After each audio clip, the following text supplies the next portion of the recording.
Então, boa noite a todos. O pessoal acho que não jantou, ou o pessoal está com frio, ou o pessoal está com fome. Eu sempre costumo dizer no início dos meus bate-papos, é que a plateia é a única que não pode dormir. Se vocês começarem a dormir aí, vocês vão vibrar involuntariamente para eu terminar o quanto antes. E nessa vibração negativa involuntária, eu vou começar a patinar aqui no texto e vou começar a errar. Então vocês vão dormir mais, eu vou errar mais, não vão. Então, boa noite. Ah, agora sim. Brincadeiras à parte, meus votos de muita paz a todos. É um prazer muito grande estar aqui. Gostaria de agradecer à casa na pessoa do convite que foi feito pelo Valentim. Sou o Valentim que a gente está aqui toda quinta-feira acompanhando.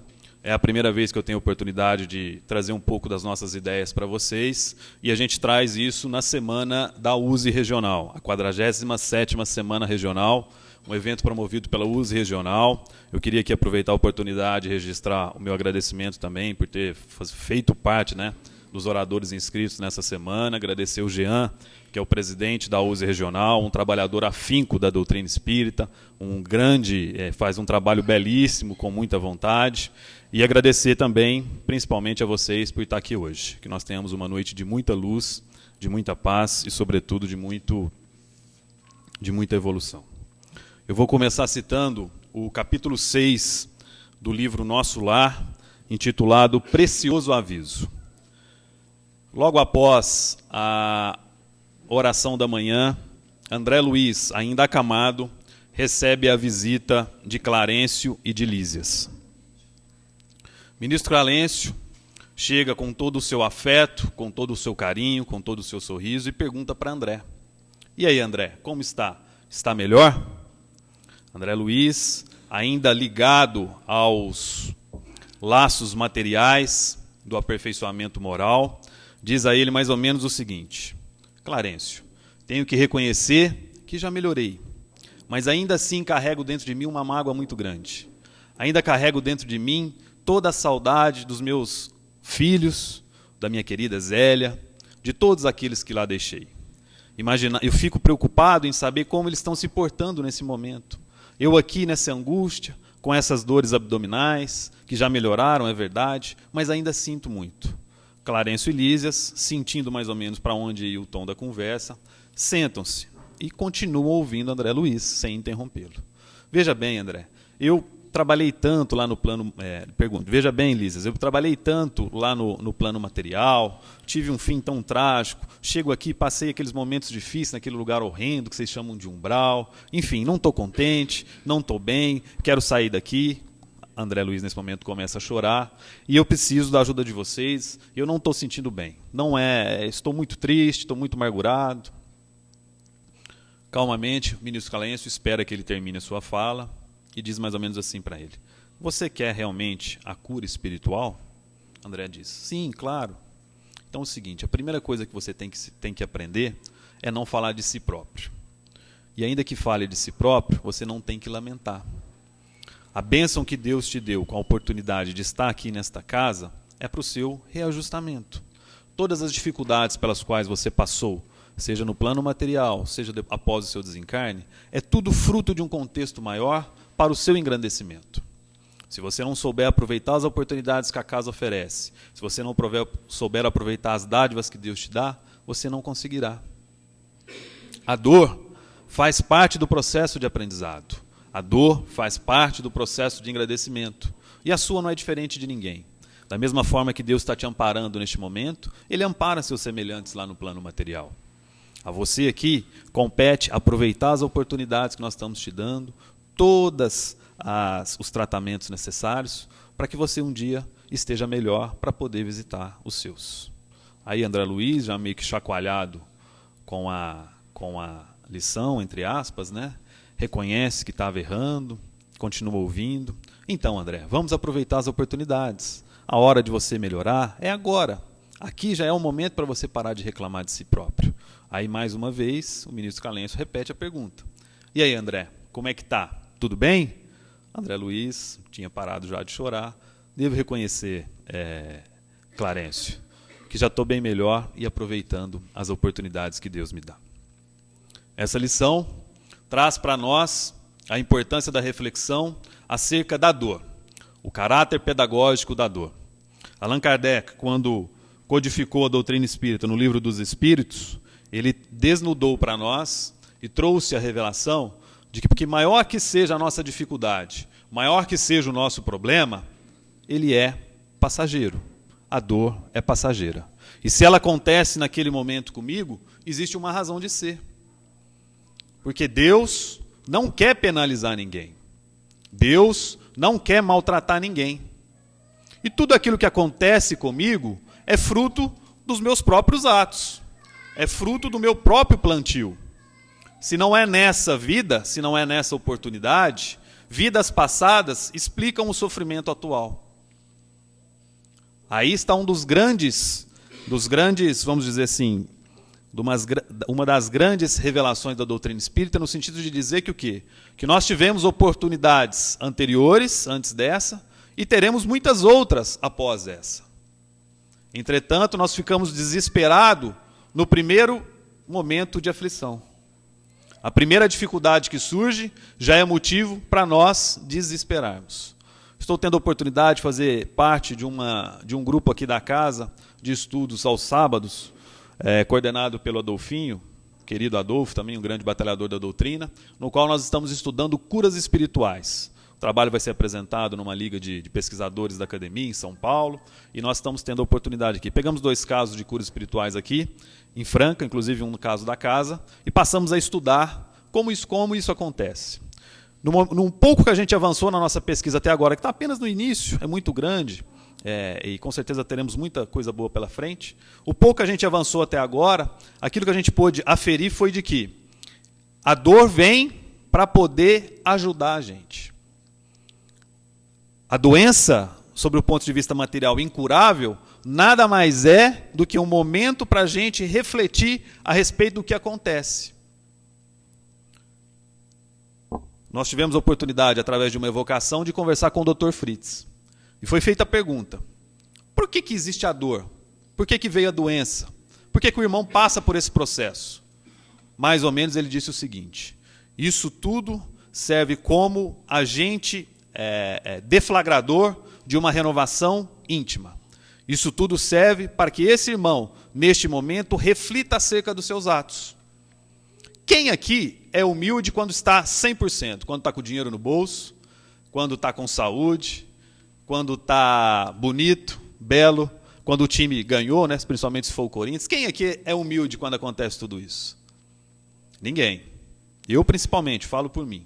Agora, quando eu estou com dor, quando eu estou num momento de aflição, num desajuste do lar, quando eu estou num momento difícil no trabalho, na minha vida profissional, nós pedimos o quê? Paciência a Deus. Que Deus nos dê paciência para enfrentar aquilo. Ao reconhecermos que precisamos de paciência, nós estamos reconhecendo o quê? Que nós não somos superpoderosos, que nós não somos super-heróis. Então é esse ponto, meus irmãos, que a doutrina espírita explica para a gente. E o tema da noite de hoje é o quê? O objetivo da encarnação. Imaginemos nós, para que serve uma encarnação? Primeiro nós temos que entender que Deus não precisaria, né, na verdade, não precisaria ter criado a gente da forma como criou. Ele poderia já ter criado todos nós perfeitos, assim como Jesus o é. Todos nós sem defeitos, sem orgulho, sem raiva, sem ódio, sem egoísmo, sem egocentrismo. Mas não. O que fez Deus? Criou todos nós simples e ignorantes e nos deu a oportunidade do quê? De cada um crescer por si próprio, crescer por suas próprias pernas. Porque aquilo que é conquistado por nós mesmos, o mérito é muito maior. Deus poderia ter criado a família perfeita.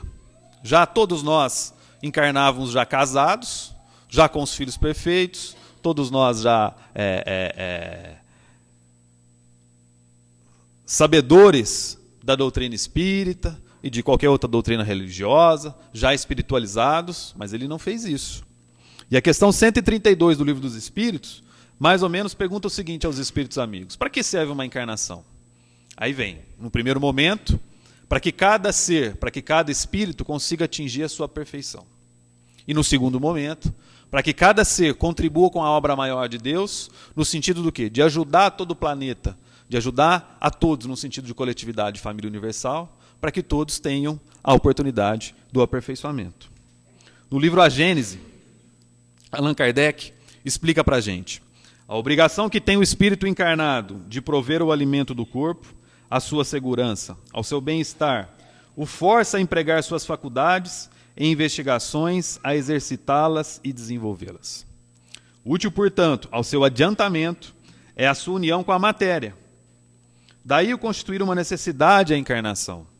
Além disso, pelo trabalho inteligente que ele executa em seu proveito sobre a matéria, auxilia a transformação e o progresso material do globo que lhe serve de habitação. É assim que, progredindo, colabora na obra do inconsciente. Veja, Deus nos dá a oportunidade de animarmos uma matéria para poder evoluirmos e podermos crescermos no sentido de um dia estarmos mais próximo dele. Mas como é que acontece esse aprimoramento? Acontece só lá, só aqui no Centro Espírita, né? A nossa grande dificuldade é justamente ser o que nós somos dentro da casa espírita, lá fora. Ser no nosso lar, a mesma paciência que nós temos aqui para tomar o nosso passe, né? A mesma vibração positiva que nós temos aqui quando faz a prece inicial. Se nós tivéssemos essa mesma postura lá no nosso lar, já imaginou como seria mais gostoso os nossos lares, as nossas casas? E aqui, se vocês me permitem, eu vou fazer um parênteses até para falar sobre o Evangelho no lar. A uso de forma muito interessante, de forma muito lisonjeira, ela vem registrar para nós a importância do Evangelho no lar, meus irmãos. Quem não faz, a hora de fazer é agora. Nós não podemos mais deixar de fazer o Evangelho no lar. Mas como é que é o Evangelho no lar, Carlos? É muito simples. Você tem que determinar um dia e uma hora. E chegou aquele dia, chegou aquela hora, você faz o Evangelho. Ah, mas eu moro sozinho, não tem problema, você pode fazer. Ah, eu moro com muita gente, mas lá em casa ninguém quer fazer, só eu que faço, não tem problema, você faz. Ah, eu não sei ler, como é que eu faço? Não tem problema. As orações que você sabe fazer, você se conectando com o plano espiritual, você está fazendo o Evangelho no lar. Por que isso? Você cria o hábito dentro do seu lar, de todo dia, naquele momento, você está o quê? Conectado com o plano espiritual, pedindo ajuda, rezando, agradecendo. E nós vamos receber a companhia de quem? Sob o ponto de vista espiritual? Dos irmãos que vibram nessa mesma faixa, dos irmãos que vibram da mesma forma. Então, se eu estou angustiado, se eu estou cansado, aí que nós temos que fazer Evangelho no lar. Então fica a sugestão para que nós, espíritas, não deixemos de fazer o Evangelho no lar, para poder trazer próximo dos nossos lares a vibração positiva necessária para podermos estar mais próximo de Deus. Mas voltando ao aprimoramento, como é que acontece o nosso aprimoramento? Dentro do nosso próprio lar. Tá, mas é muito difícil, Carlos. Meu marido é muito chato. Ele não deixa eu falar dentro da minha casa. Não. Tudo tem um porquê. Se esse marido chato está do seu lado hoje, você conduziu a sua vida, ou nessa oportunidade, ou em vidas passadas, para que ele estivesse ao seu lado. Amar Madre Teresa de Calcutá é fácil. Amar o Chico Xavier é fácil. São pessoas perfeitas, sob o nosso ponto de vista. Agora, amar aquele irmão que pisa no meu pé quando não precisa, que responde do jeito que não precisa, que não concorda com a minha opinião dentro do meu lar. Ah, Carlos, mas a minha esposa é muito preguiçosa, eu chego em casa do trabalho cansado, ela não fez o jantar ainda. Não é você não, tá? Minha esposa está aqui, não é ela não, é só um exemplo. Ela não fez o meu jantar. Meu irmão, nós precisamos entender o que acontece. Porque às vezes a gente acha que a nossa perfeição, né, existe no próximo. Primeiro a gente acha que nós somos perfeitos. Certa vez eu fazia terapia, né? Estava lá com o meu terapeuta, a gente conversando a respeito, e ele diz mais ou menos assim para mim. Isso me marcou muito. Carlos, você sabe por que você se frustra com as pessoas? Eu parei, falei, não, eu nunca pensei nisso. Não sei por que eu me frustro. Você se frustra com as pessoas porque você projeta nelas a perfeição que você acha que existe em você. Só falou isso e deixou eu refletir. A conclusão que eu cheguei foi a de que todos os dias, sempre que eu olho alguém, eu imagino que ele tem a perfeição de que ele não vai me frustrar, porque eu acho que eu não frustro ninguém. Eu acho que eu não erro com ninguém. E ao achar que eu não erro com ninguém, eu exijo que o próximo não erre comigo. Aí está o nosso grande engano. E a doutrina espírita explica para nós: cada um tem o seu grau de evolução.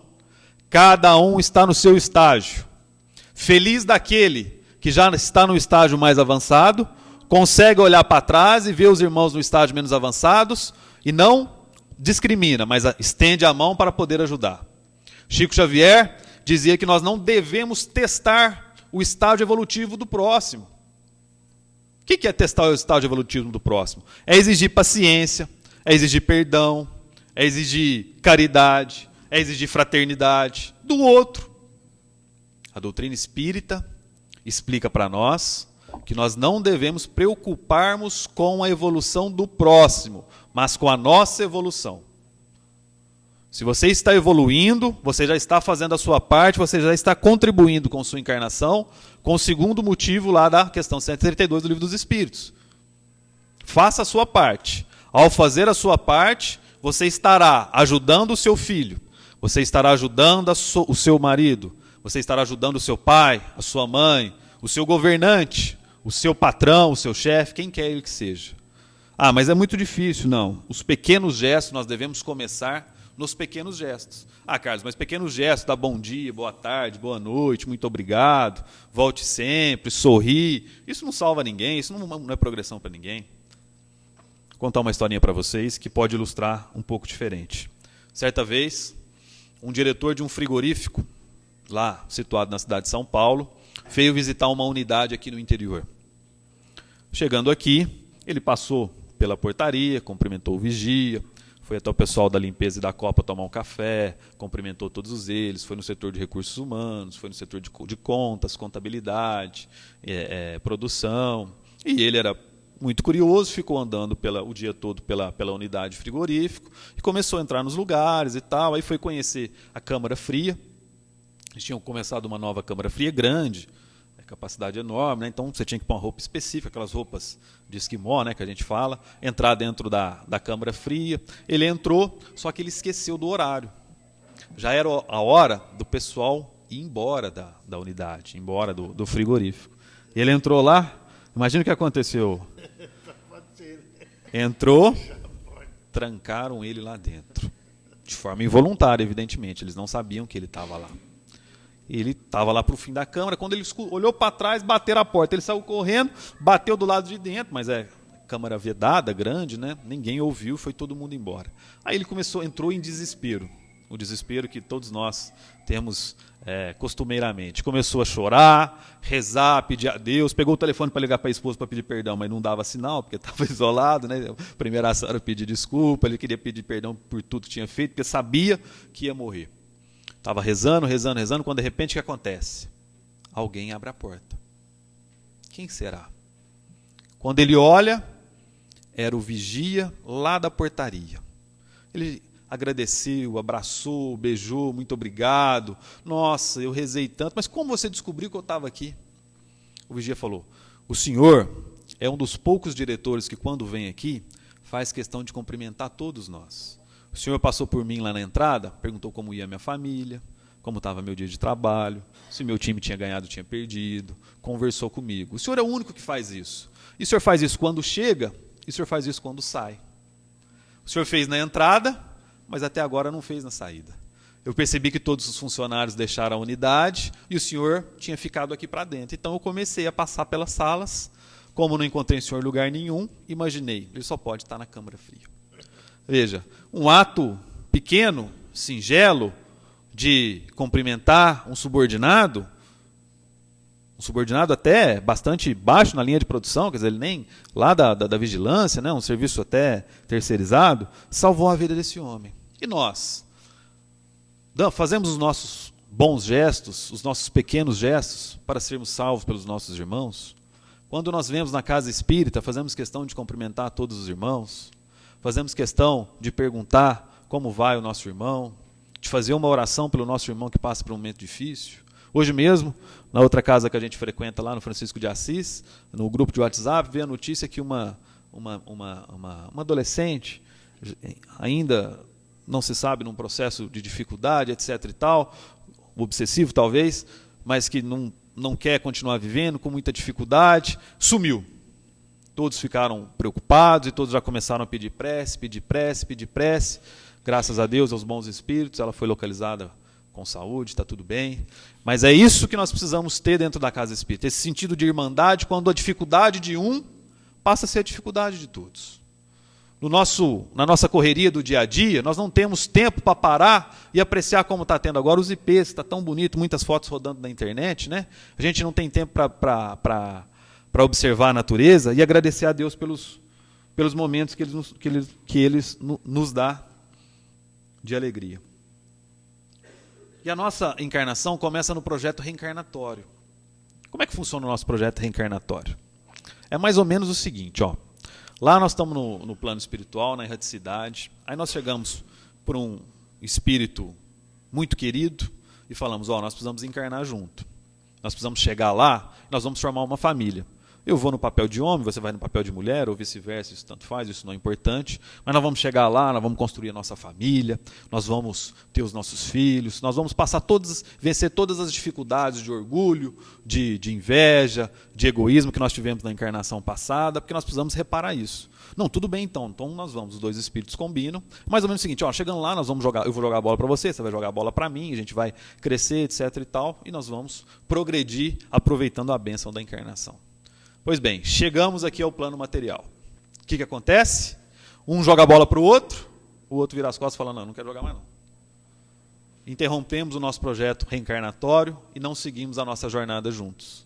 Ou às vezes, um fica jogando a bola para o outro, só que isso vai cansando, um começa a jogar a bola mais forte para o outro. E não com a intenção de ajudar, mas com a intenção de atrapalhar. Todas as pessoas que estão à nossa volta hoje, seja no papel de filho, seja no papel de cônjuge, seja no papel de governante, a gente esquece de falar dos nossos governantes. Seja no papel de governante, é porque Deus permitiu que estivesse. O meu livre-arbítrio me conduziu para o atual momento que eu vivo, para o atual momento que eu estou. Mas tudo isso, de certa forma, está interligado. Então, se você não consegue olhar para aquele colega seu de trabalho, aquele colega irritante, que faz tudo aquilo que você não quer que ele faça, vamos pensar a respeito. Será que é meu colega mesmo que não faz aquilo que eu quero, ou sou eu que faço? Tem uma historinha aqui, que nós ouvimos lá no Congresso. Nós tivemos no Congresso Estadual de Espiritismo da USE, agora no final de junho, lá em Atibaia, e o professor Alberto Almeida contou essa historinha para nós, eu vou meio que adaptar ela aqui, o senhor vai lembrar. Determinado grupo de alunos estudava num colégio na Europa, num colégio interno. E desse grupo, como sempre, existia um aluno que não se ajustava às ideias do grupo. Um aluno específico, um colega que não comungava das ideias do grupo. O pessoal chamava ele para ir tomar um sorvete, ele escolhia comer pipoca. O pessoal chamava ele para ir ao circo, ele escolhia ir para o cinema. O pessoal chamava ele para ir na churrascaria, ele preferia comer peixe. É o chamado que a gente costuma chamar aqui carne de pescoço. Sabe quem é? Essa pessoa mesmo que você está pensando agora, essa mesmo, isso, essa. Então, tinha o carne de pescoço lá nesse grupo de alunos, nesse colégio interno na Europa. O problema da gente escolher o outro como carne de pescoço é que às vezes as outras pessoas escolhem a gente, né? Então a gente tem que ficar bastante esperto com relação a isso. Então tinha esse colega, esse aluno chamado carne de pescoço, porque ele não comungava das ideias, ele não dava certo com o grupo. E tinha um professor, o professor lecionava teologia, filosofia e ética, essas 3 matérias. E o professor percebeu que esse aluno carne de pescoço ele não estava agrupado, ele não estava enturmado. A turma meio que estava deixando ele de lado. Mas a coisa foi acontecendo até que veio o recesso de meio de ano, como esse agora, de julho, e todos eles voltaram para suas casas. Todos voltaram para suas casas. Chegou em agosto, eles retornaram para o colégio interno e cadê o carne de pescoço?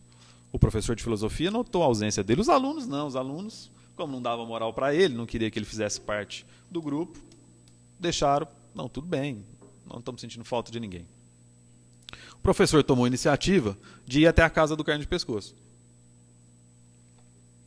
Chegando lá, perguntou para ele, mas meu filho, o que está acontecendo? Ah, ninguém gosta de mim lá, ninguém faz o que eu quero, eles sempre escolhem outras coisas, eu quero jogar bola, eu quero jogar futebol, eles querem jogar basquete, eu quero assistir filme, eles querem ir para a piscina, então a gente não se enturma, eu não vou voltar mais para lá. Não, mas você precisa voltar. Não, eu não vou voltar. Não, mas Você tem que entender que você está num processo educativo, a escola isso faz parte, você precisa se incluir, você precisa entender o que está acontecendo. Não, eu não vou voltar, não, você precisa voltar, não, tudo bem. Aí conseguiram convencer, o professor conseguiu convencer esse aluno carne de pescoço a voltar para a turma, para voltar para o estudo, para o colégio interno. Chegando lá, num primeiro momento ninguém deu bola para ele e tudo, mas eles perceberam que ele tinha voltado para ficar. Aí a turma fez o seguinte, falou, não, nós temos que conversar com o professor. Com muito custo esse cara foi embora, esse mala, a gente não gosta dele, por que ele fez questão que ele voltasse? Eles descobriram que o professor foi até a casa do aluno carne de pescoço. Chegando lá, resolveram fazer o seguinte, não, nós vamos conversar com ele depois da aula. Terminou a aula, professor, nós precisamos falar com o senhor. Tal. Aí foi todo mundo, com exceção, carne de pescoço, que foi embora, e eles foram conversar com ele. Professor, mas como é que o senhor fez isso com a gente? A gente gosta tanto do senhor, não é possível. O senhor foi lá, convenceu o carne de pescoço a voltar para a escola? Ele é muito chato, professor, ninguém aguenta ele, pelo amor de Deus, não dá. O professor falou o seguinte, pois não, meus queridos alunos, eu sou professor de qual matéria? O senhor dá ética, filosofia e teologia para a gente. Pois bem, eu sou professor da teoria. O aluno que vocês chamam carne de pescoço é o professor da prática. De nada adianta eu ilustrar uma situação aqui hipotética e dizer que nós temos que conviver em comunhão, que nós temos que o nosso direito vai até onde começa o do outro, que nós temos um Deus soberanamente justo que está olhando por todos. Se quando vocês têm a oportunidade de exercitar tudo isso através do relacionamento diário com esse aluno, vocês não fazem. E nós somos assim, principalmente nós espíritas. Como é bonito falar, né, de estender o braço na situação difícil, como é bonito falar que nós temos que tirar o casaco e dar para o irmão que está passando frio, temos que falar isso. Evidente, porque a partir do momento que nós falamos, nós vamos criando o pensamento, mas nós precisamos executar, nós precisamos fazer. A encarnação é agora. Não é para depois. Carlos, mas eu não tenho pressa, na próxima eu evoluo. Mas você não sabe quando que você vai ter a oportunidade da próxima. Você não sabe se vai ser concedida a oportunidade da próxima. Você não sabe como vai ser o seu momento de reflexão no plano espiritual. Então a reflexão que fica, irmão, é para que nós aproveitemos as dificuldades, para através dela possamos desenvolver todas as nossas virtudes. Porque a gente só acha que nós temos só o livre-arbítrio para o mal. Não, nós temos o nosso livre-arbítrio também para o bem. Está certo que ele é bem reduzidinho, né? A gente é com grande dificuldade, mas nós temos. E nós temos que desenvolver isso através da nossa prática diária. Emmanuel, no livro Caminho, Verdade e Vida, explica para nós que a experiência humana não é uma estação de prazer. Se você está esperando só alegrias, me desculpe, neste não é o momento para só alegrias. Nós já passamos por momentos muito mais difíceis, porque nós somos criados mais simples e mais ignorantes que nós somos. Mas nós estamos caminhando. E nesse caminho que está a nossa oportunidade do agradecimento. Conforme canta a banda Lucidez, né? Mais importante que o destino é a caminhada. E nós temos que caminhar. Allan Kardec, no livro A Gênese, continua. Não há, portanto, solução de continuidade na vida espiritual sem embargo do esquecimento do passado. Cada espírito é sempre o mesmo eu, antes, durante e depois da encarnação, sendo esta apenas uma fase da sua existência. Se é apenas uma fase da nossa existência, nós não podemos jogar tudo para o ar. Não podemos deixar de fazer o que nos é pedido, o que nos é possível. E todos nós temos a oportunidade de amar o próximo como nós mesmos. Chico Xavier, como sempre, nos dá lições grandíssimas. Certa vez ele estava no supermercado, escolhendo tomates. Veja, situação mais comum que essa não tem. Todos nós aqui, um dia, já escolhemos tomates. Mas veja a diferença da postura. Ele estava escolhendo os tomates, uma senhora parou do lado e começou a olhar ele. E não começou a entender o que estava acontecendo. Chico pegava um tomate bom e colocava. Pegava um tomate ruim e colocava. Um bom, um ruim. Para cada bom que ele pegava, ele fazia questão de pegar um ruim. A mulher parou, imaginou, falou, mas não é possível que ele está levando. Será que os tomates ruins é para algum animal, para algum tipo específico, né? Porque ninguém escolhe tomates ruins, todos nós sempre escolhemos tomates bons. Nós estamos aqui para isso, nós estamos pagando mesmo, estamos comprando. Interrompeu, senhor, desculpa, mas por que o senhor está... A cada bom que o senhor pega, o senhor faz questão de pegar sempre um ruim. Então é 50% bom, 50% ruim.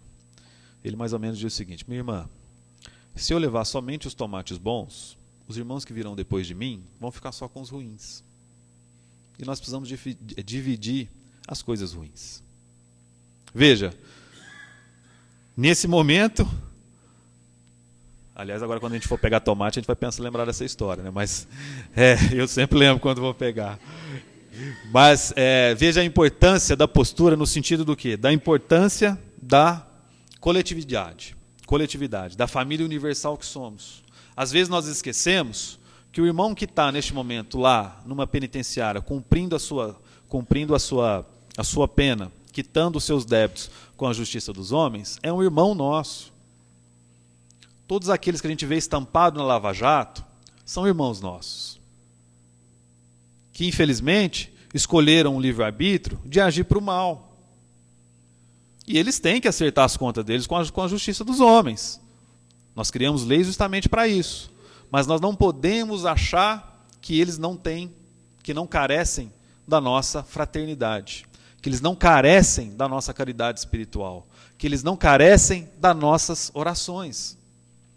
Eles, muito mais do que nós que estamos aqui, carecem do nosso pedido a Deus, da nossa intervenção, do nosso pedido de intervenção no plano espiritual. Porque só quando eles evoluírem, todos nós, enquanto famílias universal, evoluiremos. O que eu disse agora há pouco.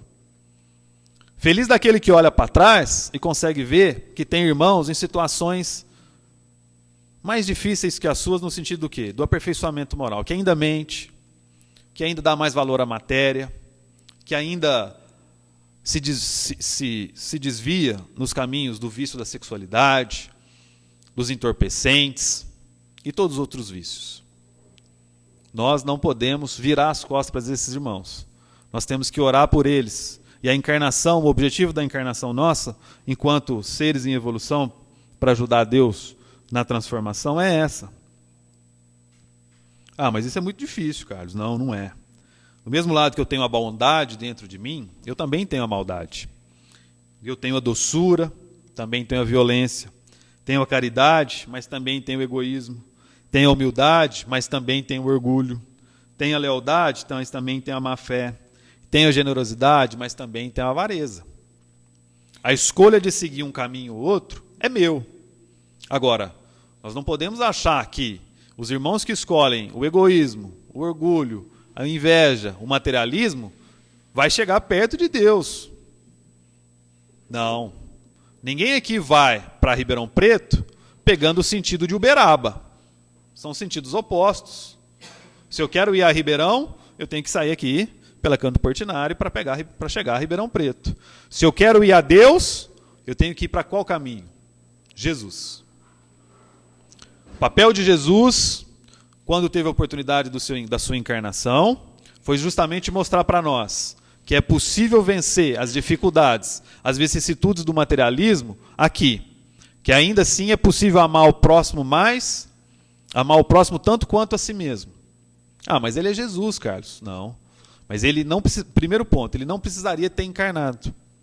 Ele veio numa missão para poder mostrar naquela época, e muitos de nós estávamos lá, de que as coisas como estavam sendo vivenciadas estavam distantes do que Deus espera da gente. E a oportunidade que ele veio, pisou no chão da terra, e ele não deixou nada escrito. Pelo contrário, ele vivenciou. Ele não atirou a pedra, ele abraçou o leproso, ele esteve com os criminosos da época, e mostrou que é possível a gente fazer isso. Se diminuiu no sentido do encarne material, se fez homem para poder mostrar. Vocês conseguem assim como eu consegui. No livro Céu e Inferno, Allan Kardec explica: a encarnação é necessária ao duplo progresso moral e intelectual do espírito. Ao progresso intelectual, pela atividade obrigatória do trabalho. Ao progresso moral, pela necessidade recíproca dos homens entre si. A vida social é a pedra de toque das boas ou más qualidades. A vida social é o teste das nossas boas ou más qualidades. com todo respeito às correntes religiosas que preferem se isolar em determinados lugares para poderem ficar rezando por todos, mas a doutrina espírita explica que isso é muito bom, mas não é o ideal. O ideal é que todos nós vivenciamos as dificuldades e, sobretudo, próximo daqueles irmãos que mais necessitam da gente. Porque é através da dificuldade do irmão que nós conseguimos, ainda que de um certo orgulho, entender que existe gente em situação mais difícil que a nossa. Nós temos a oportunidade de acompanhar uma senhora chamada Dona Teresa, aqui em Franca. A Dona Teresa, ela tem uma filha que é dependente química. A filha dela mora na rua, dependente química. E nessas andanças dela, ela engravida. Gera o bebê, evidentemente que não tem condições de cuidar. A mãe dela, a Dona Teresa, que é a avó, não consegue ver um neto ao relento, não consegue pegar o neto e passar para outra família. O que ela faz? Ela vai lá e acolhe o neto. Então ela tem um neto de 4, ela tem um neto de 6, uma neta de 9, uma neta de 11, uma de 13, uma de 15, uma de 19, que já tem uma bisneta, e ela está todos os dias ali com essas crianças. Evidentemente que ela não tem tempo para trabalhar, não tem como trabalhar. Vive de auxílio, bolsa auxílio do governo, né, para poder ajudar, e da ajuda dos irmãos que têm a oportunidade de conhecer essa história. E todas as vezes que nós estamos cansados, todas as vezes que nós estamos desanimados, todas as vezes que nós achamos que o nosso lar é o pior lugar do mundo, onde a gente vai? Vai ao encontro da Dona Teresa, para poder receber um abraço, para poder dar um abraço, para poder conversar com os meninos, para poder entender que Deus não desampara ninguém. Mas ainda antes de eu reclamar das minhas dificuldades, eu tenho que olhar para trás e ver que tem gente em situação muito pior do que a minha. Todas as vezes que nós vamos lá, nós fazemos questão de dar o apoio material, até o apoio espiritual, e principalmente a gente sai revigorado da situação, agradecendo a Deus pela oportunidade de seguir o nosso caminho. Certa vez, um senhor chamado Loreto Flores, numa campanha do Quilo, lá em BH, aqui a gente chama a campanha da Alta de Souza, né? Essa campanha que faz, recolhe alimentos nas casas para poder passar para os nossos irmãos mais necessitados. Na década de 60, 70 aproximadamente, ele bateu na casa de uma senhora. A senhora abriu a portinhola. Pois não, o que o senhor precisa? Não, nós estamos aqui numa campanha do Quilo, né, de arrecadação de alimentos para os nossos irmãos mais necessitados. Gostaria de contar com a ajuda da senhora. Ela parou, olhou e falou: de qual igreja que o senhor é? Não, nós não somos de nenhuma igreja, nós somos do movimento espírita.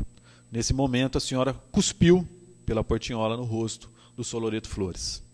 Ele, com muita calma, com muita tranquilidade, abriu o paletó, pegou o lenço, começou a limpar o rosto e disse mais ou menos assim para ela: minha senhora, isso aí a senhora ofereceu para mim e para os nossos irmãos mais necessitados. A senhora tem um alimento para fornecer? A senhora se assustou com a reação dele, porque ela achou que ele fosse devolver na mesma moeda, ficou assustada, foi lá dentro, pegou o alimento, ele conseguiu o objetivo e forneceu o alimento. Vejam, um ser como esse, que não devolve na mesma moeda uma agressão gratuita, sem sentido, ainda que tivesse, não devolve a agressão, ele o quê? Está mais próximo de Deus. E através de Deus, qual o caminho que ele está trilhando? O caminho de Jesus Cristo. O caminho da humildade, que é tão difícil nós trilharmos. Quantas oportunidades que nós já fomos xingados, nós devolvemos. Quantas oportunidades que nós fomos perseguidos e nós fizemos questão de falar: não, esse me espera lá na frente que eu vou pegar. E com sinceridade, essa devolução, esse troco, resultou em felicidade para alguém? Não há registro de que o ódio, o rancor, a ira, a agressão tenha trazido felicidade para alguém. Pelo contrário, tudo isso são coisas que nos afastam de Deus. E nós, na nossa encarnação, estamos aqui para quê? Para estarmos mais próximos de Deus. E através da fé divina e a fé humana, que é o capítulo aqui da casa, né, para a gente falar um pouquinho, a fé divina é algo que nos está dentro de cada um de nós. Só que nós fazemos questão do quê? De esquecer, colocar do lado e fazemos a fé humana. Qual que é a fé humana? Deu certo, deu, não deu, tudo bem. A fé divina não. A fé divina fala que nós temos o quê? Que prosseguir na nossa jornada, dia após dia. Se eu tenho um filho rebelde dentro do meu lar, não adianta eu me rebeldear assim como ele. Não adianta achar que meu filho vai fazer do jeito que eu quero. Ele é um ser autônomo. A minha fé divina me mostra que eu tenho que respeitar o processo evolutivo dele. A minha fé divina mostra que eu tenho que ter paciência com ele, assim como meu pai teve comigo.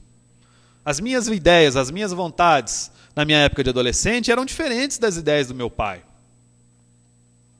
Um tem que abaixar a crista para o outro.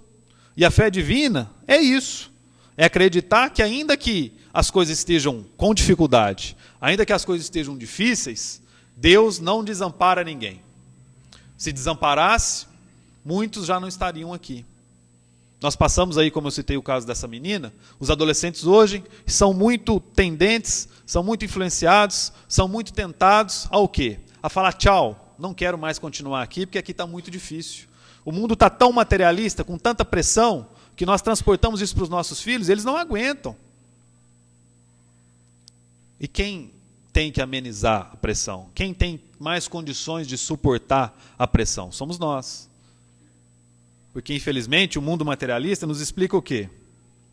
Quais são os 10 mandamentos do materialismo, né? O primeiro deles, não sofra em hipótese alguma. Não tenha dor em hipótese alguma. E os outros 9? Siga incondicionalmente o primeiro. Esses são os 10 mandamentos do materialismo. Para poder voltar no início, quando a gente falava do caráter pedagógico da dor, quando a gente dizia do caráter, da importância do entender do sofrimento, como foi dito na abertura inicial, né? Que a esperança é a gente saber entender que a dor é passageira. Mas ela só será passageira se eu souber compreender a lição que ela nos traz. Para poder encerrar, que a gente já está na hora, eu vou trazer aqui um trecho do Céu e Inferno. Das qualidades do indivíduo depende-lhe a felicidade e não do estado material do meio em que se encontra. Podendo a felicidade, portanto, existir em qualquer parte onde haja espíritos capazes de a gozar. Nenhum lugar lhe é circunscrito e assinalado no universo. Onde quer que se encontrem, os espíritos podem contemplar a majestade divina, porque Deus está em toda parte. Francisco de Assis, certa vez, estava saindo de um convento para o outro. Ele e um amigo, um frade assim como ele. Só que naquela época não tinha WhatsApp, não tinha internet, não tinha telefone, não.